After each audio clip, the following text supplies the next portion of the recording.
전주시 효자동에 딱 있는 의원에 취직하면 내 앞으로 뭐 200명, 300명 딱 그 배당이 돼서 그 사람들은 무조건 나한테 와가지고 아 나 허리가 아파, 나 눈이 안 보여, 나 감기하고 나 체했어 이런 거 와서 만나 상담하고 건강관리 기본적으로 해주는 이게 내 주치의거든. 이제 그런 식으로 가야 되는데 우리나라는 전부 전문의만 선호하고 임상의료 중심이기 때문에 의료비 엄청 들어갑니다. 그거 보험 방식으로 해도 뭐 저기 영국이나 스웨덴 같은 보세 방식으로 막을 방법이 없어요. 그래서 서구 복지국가들은 우리보다 의료 보장 잘 돼 있지만 그 나라들은 어떻게 하고 있느냐, 이 의료비 감당이 안 됩니다. 그걸 보험료 걷어서 하든 세금 걷어서 하든 감당이 안 돼가지고 일찌감치 어떤 쪽 선회를 하냐면 건강관리를 시켜주는 거예요. 그래서 체육관.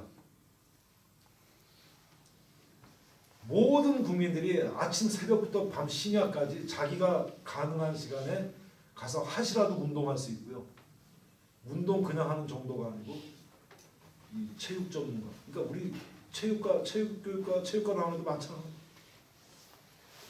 이 코칭 트레이너죠. 봐주는 거죠.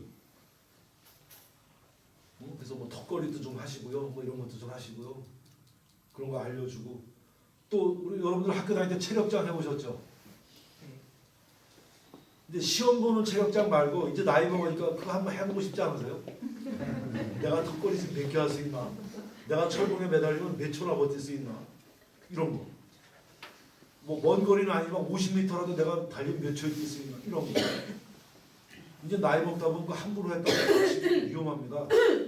그러니까 이제 그런 걸 잘 배우고 표준적인 기준을 가지고 도와주면서 측정도 해주고 그래서 내가 이번에는 몇 초 나왔는데 다음에 할 때 좀 올려야지 이래가지고 이렇게 모든 국민들을 체육 활동을 이렇게 하게 하니까 의료비가 절감이 되는 거예요. 그래서 지속 가능한 의료 보장 제도가 가능합니다. 저는 그래서 우리가 단체장에 출마하시는 분들은 특히 이걸 제가 강조하거든요. 국민건강보험 가서 공단 가서 설득을 하든지 멱살을 잡아서라도 야 이거 같이 하자. 그래서 인구 10만 명당 수영장 딸린 체육관 하나, 종합체육관 하나씩 건립해서 정말 어린 아이들부터 청소년들부터 노인까지 하시라도 장애인까지 다 아침 새벽부터 밤늦게까지 내가 이용할 수 있는 시간 가서 기본적인 체조도 하고 막 스트레칭도 하고 러닝도 하고 근육 운동도 하고 하면서 코칭도 받으면서 앞으로 이런 걸 좀 더 해보세요. 아 좋습니다. 이렇게 해보세요. 이래서 자기 건강 관리를 이렇게 해서 그렇게 가야 건강보험공단 입장에서도 그래야 이 의료비가 절감되면서 건강보험 재정이 건강해집니다. 그래서 이거는 어느 한 그 주체가 해야 될 일이 아니고 지역 주민들을 담당하는 자치단체하고 건강보험공단하고 거기다 이제 건강 관련이니까 이제 의학 단체들 이런 게 때까지 야 니들도 협조해. 그래가지고 강하게 몰아붙여서 이거 해야 됩니다. 그냥 단순히 무슨 뭐 취미 레저 활동 수준이 아니고요. 이건 고령화 사회, 우리가 나이 이제 앞으로 계속 오래 살아야 되기 때문에 건강하게 오래 살기 위해서 의료도 중요하지만 그 의료 보장 시스템이 건강하게 지속 가능하려면 지금 같은 시스템에서 이거 오래 못 버티고 금방 망합니다. 지금 뭐 문재인 케어 저거 가지고 글쎄요 정권 될 때까지 얼마나 할 수 있을지 모르겠어요. 이런 어떤 예방적 차원의 이게 서포트 되지 않으면 절대 오래 못 갑니다. 그래서 나는 이런 걸 우리가 주장해야 된다고 봐요. 그래서 여러분들께서 한번 생각해 보시고 이런 것과 관련된 공약을 한번 생각해 보시도록 말씀드리고요. 자, 그 다음에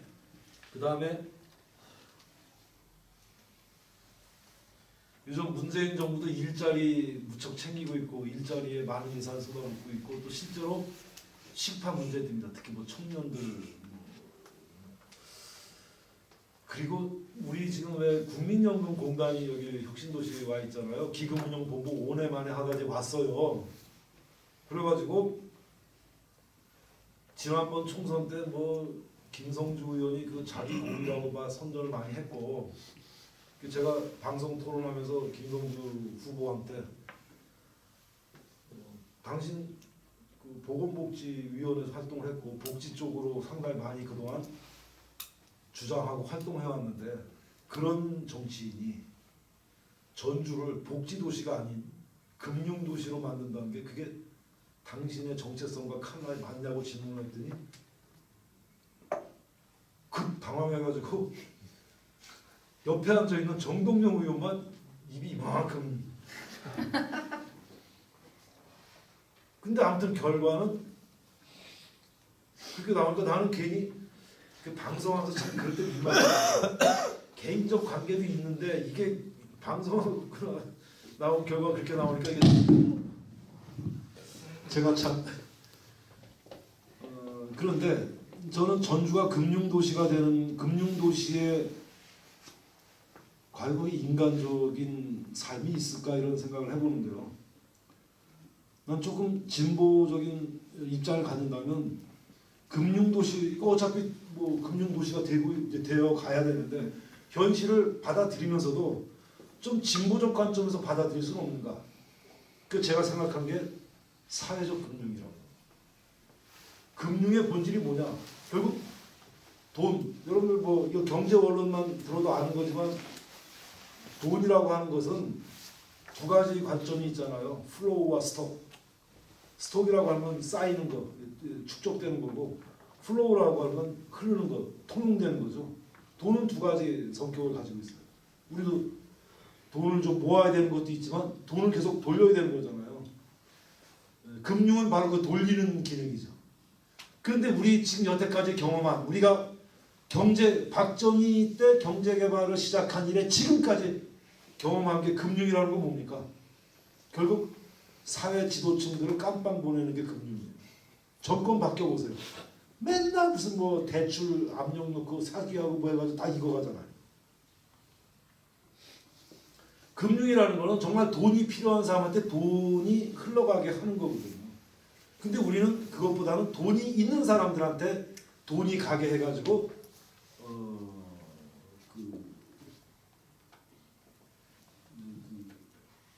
이자나 뭐 피를 받아서 금융자본이 성장해야죠. 그러니까 돈 놓고 돈 먹기라고 하죠.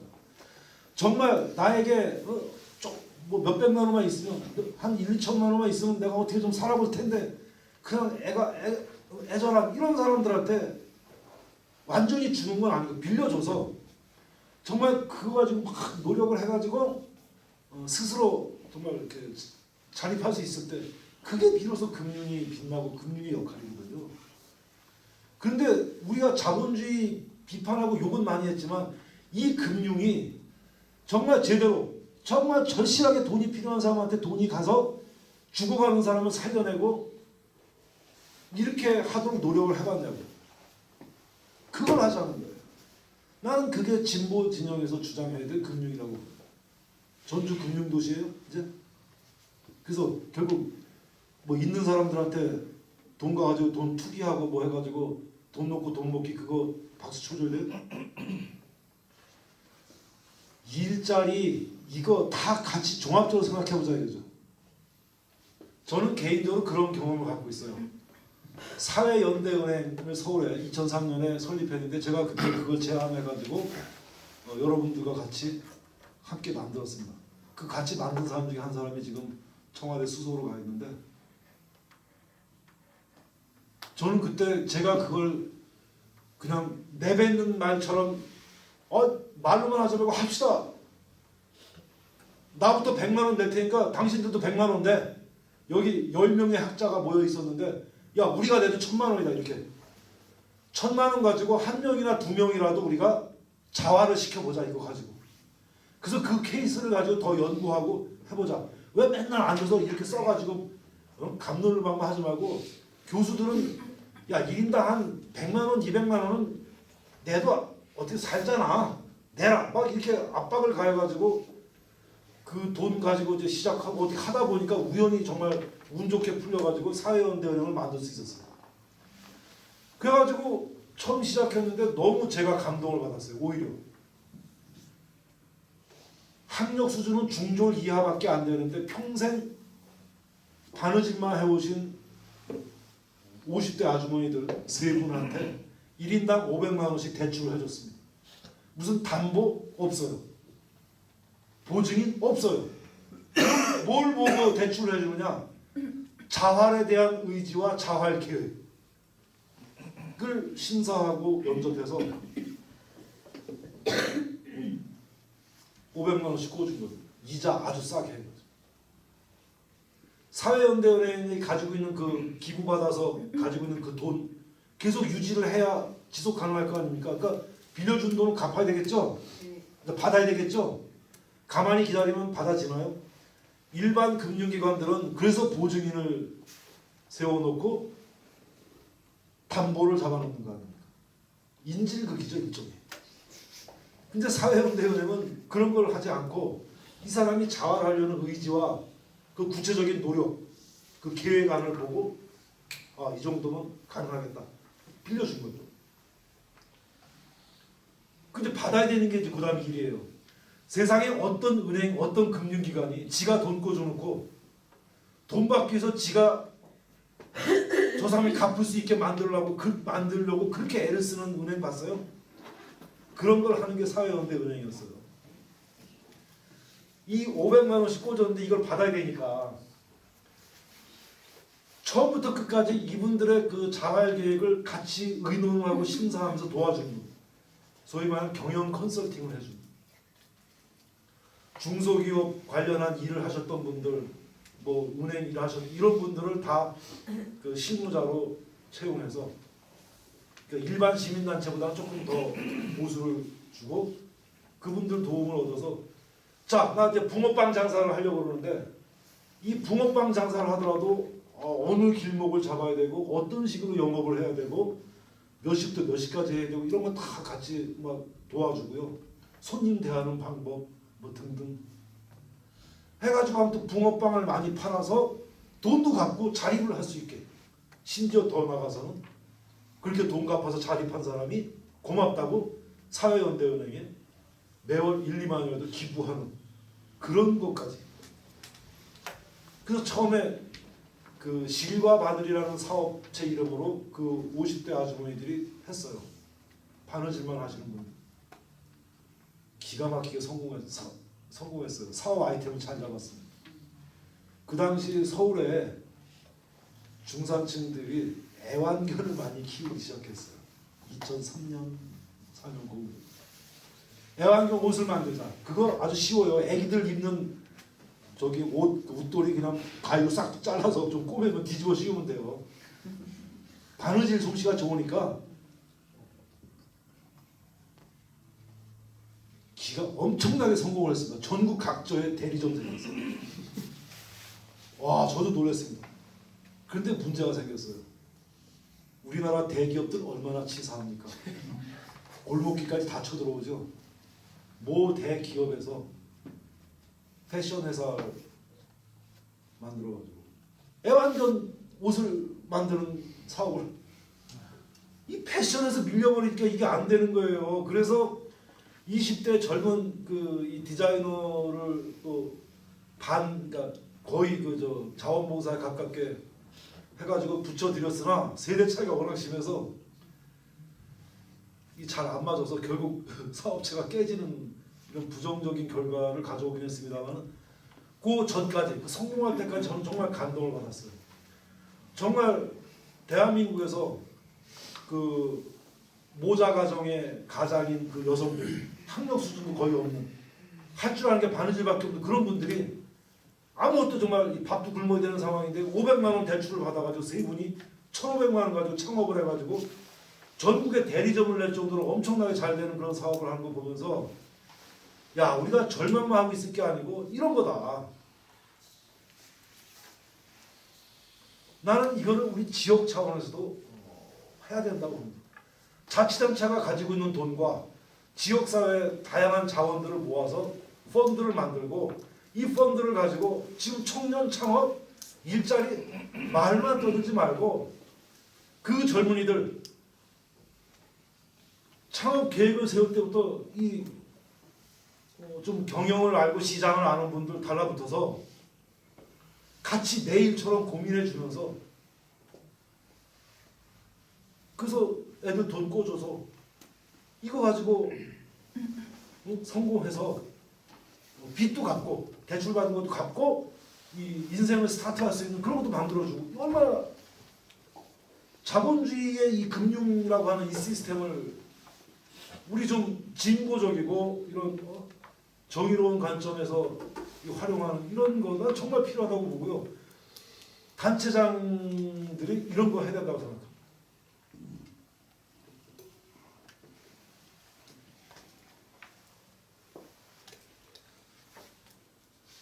전주가 금융도시가 된다면 되는데 그럼 전주시장 또는 전주와 관련된 또 전라북도의 정치인으로서 그 금융도시라는 걸 어떻게 바라볼 거냐? 나는 이런 걸 강하게 요구해야 된다고 봐요. 또 자치단체가 가지고 있는 자원을 활용해서 또 연대하든지 해서 정말 뭐 김한주 전 지사처럼 무슨 뭐 영혼을 파서 취직하고 싶다. 자본에게 애걸복걸 매달리는 것도 방법이지만 우리 스스로 이런 건강한 자본을 창출해서 이렇게 해볼 수 있는 거 아니냐 이거죠. 요즘 뭐 사회적 경제 많이 나오잖아. 협동조합도 있고 이런 거 한번 이런 정치 공간에서 정치 과정에서 한번 치고 나가면서 우리가 한번 해보겠다.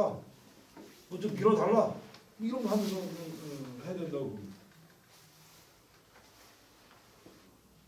그 다음에 또 시장에서 고용시장에서 밀려나고 있는 중장년들도 마찬가지로 그런 분들을 위해서. 그 다음에 이제 또 하나 좀 그 기본소득 논쟁이 있는데 제가 볼 때 민주당은 여기에 대한 답을 갖고 있지 못하더라고요. 사회복지계에도 찬반이 이게 좀 갈려요. 근데 일반적인 기본소득은 저도 반대쪽입니다. 사실은.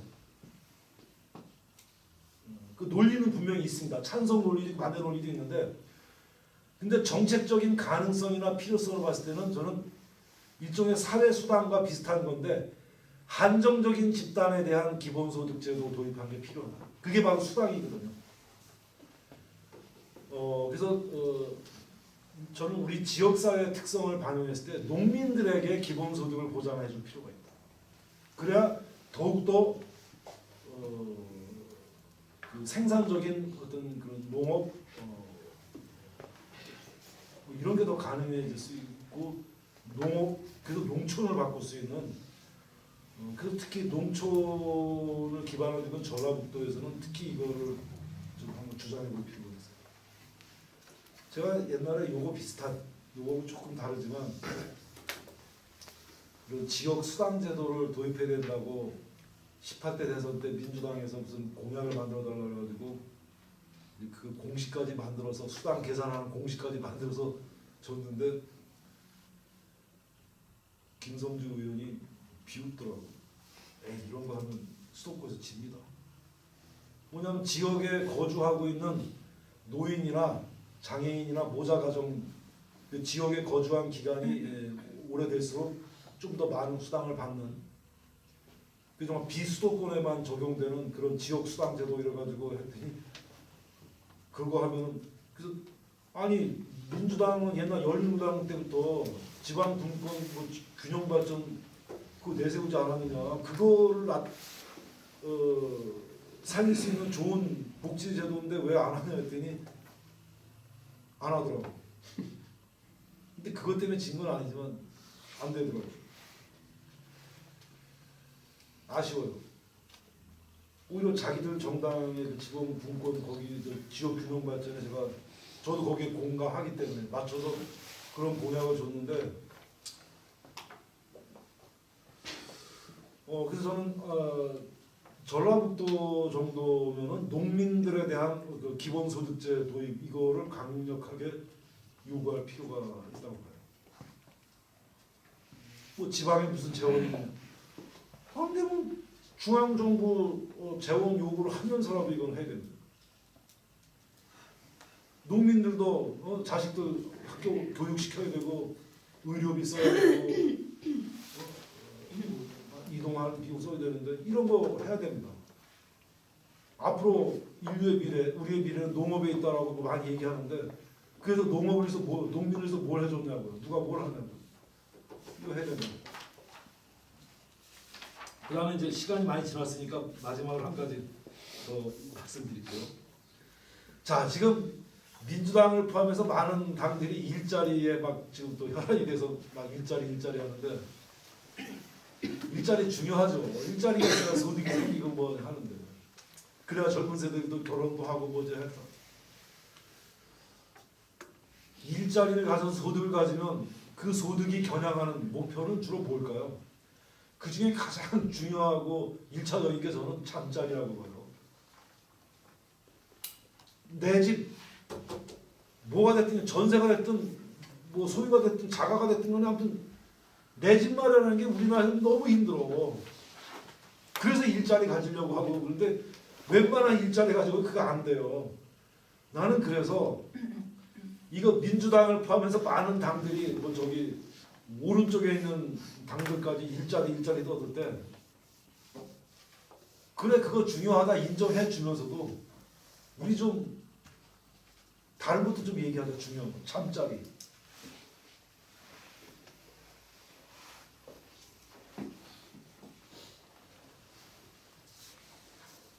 저도 애가 둘인데 애들이 나이가 이제 30 안팎이 되고 말이다 보니까 이제 결혼 그 당장 부담되니까 좀 애들이 결혼 별로 이렇게 내색 안 하는 게 반갑기도 하고 고맙기도 한데 뭐 언젠가 한다고 생각하면 갑자기 앞이 막막해지더라고요. 나는 어떻게 해가지고 지금까지 이제 살고 있는데 얘들이 결혼하면 어디서 살게 하지? 갑자기 뭐 대안이 없는 거예요. 자, 그래서 나는 우리 진보 정당에 희망을 걸면서 이 잠자리 문제 해결에 진보 정당이 최고다. 이거 좀 그게 바로 이제 사회주택이라는 거예요. 자, 지금 우리는 주택을 전부 시장에서 상품으로 구입하는 체제에 살고 있지. 빌려서 쓰든지 사서 쓰든지 그렇게 하고 있는데 국민이면 지역 주민이면 국가가 집 자체가 일단 재워줘야 될 거 아닙니까? 사람이 잔다는 것은 노동력 재생산의 가장 필수적인 것 중에 하나예요. 먹는 거고 자는 거. 이게 돼야 노동력이 계속 지속될 거 아닙니까? 근데 나 혼자 잡니까? 내 피부치들 새끼들 같이 자야 될 거 아니에요. 그런 공간이 없어. 그것 때문에 삶이 팍팍해지고 그게 어떻게 좀 조금이라도 될까 싶어서 일자리 알아보는데 일자리도 안 되고 이거 어떻게 살아?